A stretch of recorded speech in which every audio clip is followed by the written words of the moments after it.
Üdvözlöm a kedves nézőket! Én vagyok az Ferenc, és ez egy kis gyors videó lesz. Ne szállj, szar! Justin, szar! Bankutya, szar! Rajtam kívül bármilyen más magyar youtuber, szar! Most, hogy remélem megragadtam a figyelmedet, beszéljünk egy kicsit a magyar YouTube állapotáról. Én Rákos Mákos vagyok, és már egy ideje nem érzek semmit a gyűlöleten kívül.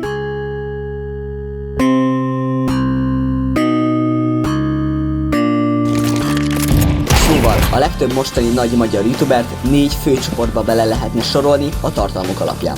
Van a Mr. Bestia per külföldi szlop, van a gaming szlop, van az animáció szlop, és van az, hogy ülök a kamera előtt és hablatyolok valami értelmetlen témáról.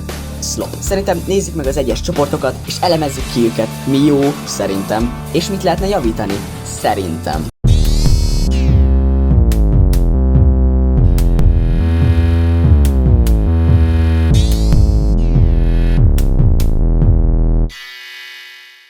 Ezen nem lehet javítani.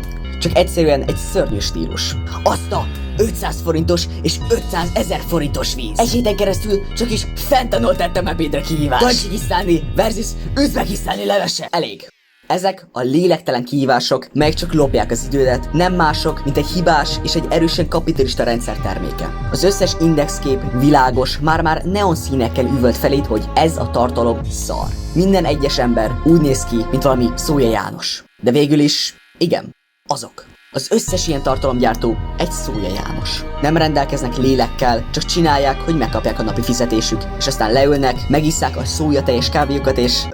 nem fejezhetem be a viccet. Én biztos vagyok benne, hogy az ilyen embereket valami föld alatti laboratóriumokban gyártják. Nincs semmi különbség köztük, az összes ugyanazt csinálja. Nincs önálló stílusa senkinek, és ha senki se speciális, akkor nem számít a minőség. Belesünk abba a problémába, hogy valaki csinál egy videót, azt lemásolják, és aztán azt is lemásolják, és aztán azt is, és aztán azt is, és aztán azt is, és aztán azt is. Ez nem más, mint egy uroborosz. A kígyó, aki saját magát eszi az örökké valóságig. Ezt a körforgást már nem tudjuk megállítani. A kis 7 évesek így is úgy is nézni fogják ezt a tartalmat, és mindig lesz valaki, aki annyira kreatív, hogy ezt a csoportot választja magának.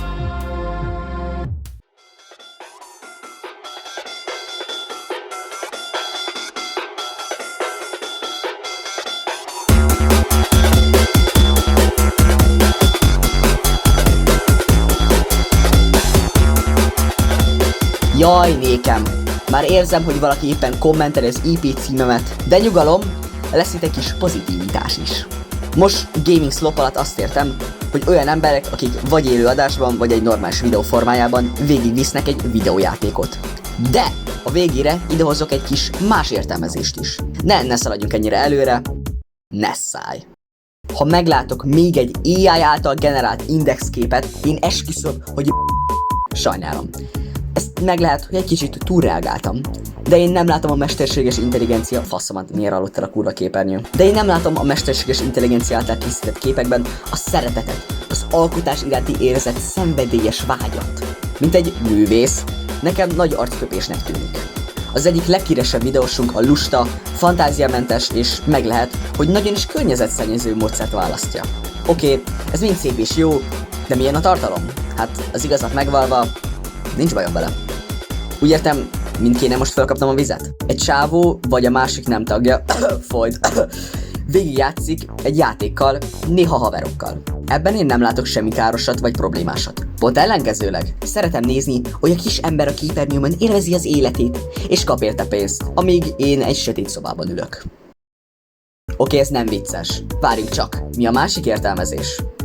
Az eszélyszerű, 3 órás analízis videók. Erre most semmilyen magyar nyelvű csatorna nem ugrik be, szóval írjátok meg a kommentekbe, hogy szerintetek ki csinálja az ilyen stílusú videókat a legjobban. Hogy ezt ne nézzem meg őket, mert lesz szarom. De a kedvencem ebben a stílusban nem más, mint maga a Slop király, Pyrocynical, Darkwood, Cryofear, Cruelty Squad, az összes. Nagyon jól összerakott és élvezhető videók. Pyro az egyik legnagyobb inspirációm a mostani Rákos Mákos tartalomhoz. Valamennyire. Majd lesznek itt is a jövőben játékokat kielemző videók, de előtte kell egy kis Sleepy Slop.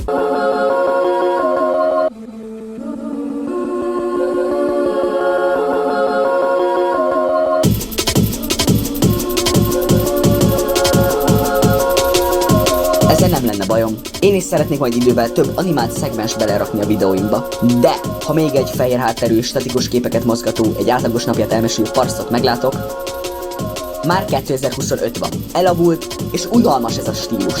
Még ha legalább valami érdekeset, vagy egy csöppet is tanulságosat mesélnének. De nem!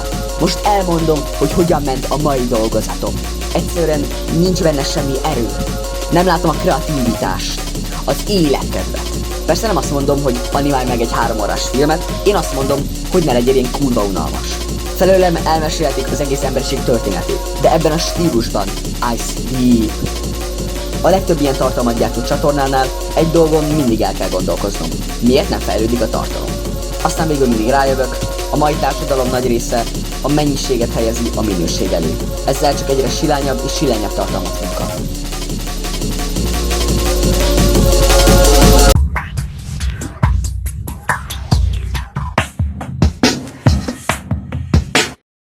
Ez gondolom nem meglepetés, de én egyetlen egy magyar videót sem nézek. Inkább megnézek egy évente egyszer megjelenő Pyrocynical művet. Vagy egy újabb Riloe eszét. Vagy talán újra megnézem 13-adjára is ugyanazt a Vsauce videót. Eléggé a semmiség csadájába esett a magyar tartalomgyártás. Hogy bármikor ki fog eljönni? Azt nem én fogom eldönteni. Csak annyit remélek, hogy néhányan elgondolkoznak az én jelentéktelen véleményemen, és változtatnak egy csöppet. Vagy nem. Ez megint nem rajtam múlik. Záró gondolatként egy idézetet hoztam. Aki senkinek sem akar ártani, senkit sem akar megsérteni, az nem biztos, hogy igazságos. Lehet, hogy csak félünk. A viszontlátásra, valamikor majd találkozunk, addig is soha ne veszítsétek el a mosolyotok.